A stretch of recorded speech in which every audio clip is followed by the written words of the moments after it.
Welcome back to Tipton Bros.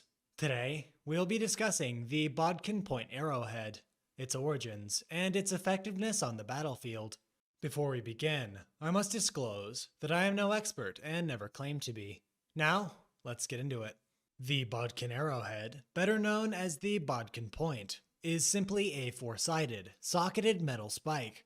Rudimentary in construction, it resembled several polearms of the day, including the pike and halberd, amassing popularity in the early medieval period, around the 5th century AD.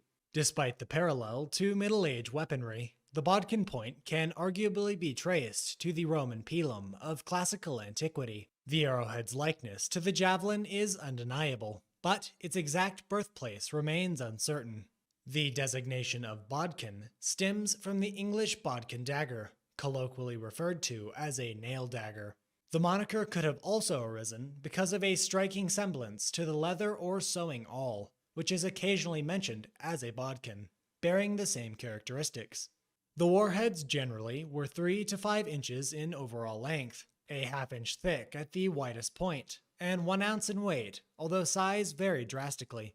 Larger examples are described as needle or long bodkin points and could reach upwards of 8 inches. These massive specimens saw their heyday in the early medieval period, purpose-built to penetrate iron mail. Due to their impracticality and for the sake of conserving material, short bodkins became the pervasive arrowhead on the battlefield. Archers, for centuries, mainly relied upon barbed, broadhead arrows, which bridged the gap from hunting to warfare, a holdover from ancient history. But as the bowman's tools evolved, the armor to best them kept stride, and the bodkin took shape in early classical antiquity.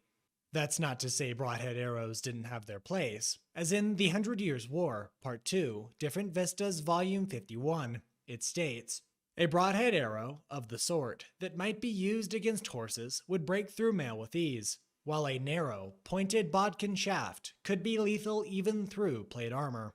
The series then highlights several historical accounts which demonstrate the bodkin's ability to defeat a well-protected foe, beginning with the Battle of Agincourt in 1415. Quote, "The French began to bow their heads, so that the arrow fire would not penetrate the visors of their helmets. The missiles, which by their very force pierced the sides and visors of their helmets." Continuing, the same sorts of results are described against high-quality, early 15th century plate armor in Walsingham's narrative of Homildon Hill, when the Earl of Douglas, evidently placing trust in his armor and that of his companions, which for 3 years they had taken pains to improve, strove to rush the archers. The bowmen pierced entirely through these armored men, drilling through their helmets and piercing through all the armor with ease. It is important to remember that steel was available by the 15th century, permitting militaries to make use of the carbon-enriched alloy. Iron was obsolescent, but still universal, being a cheaper alternative. The spiked point, punctured armor, turned the sky to opaque darkness and fell upon those unlucky enough to face it. Forged by necessity to overcome ever-advancing protection, the warhead experienced a lengthy period of prosperity throughout the Middle Ages.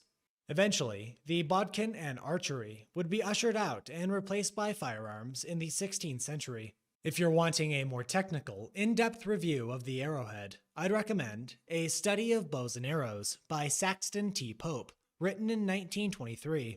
Comprehensive penetration testing of the bodkin is documented and available online, which I found very helpful. I hope you've enjoyed today's brief overview of the Bodkin point arrowhead. We are a small channel, so a like is greatly appreciated, and recommendations are always welcome. Again, I am no expert and never claim to be. Until next time, on Tipton Bros.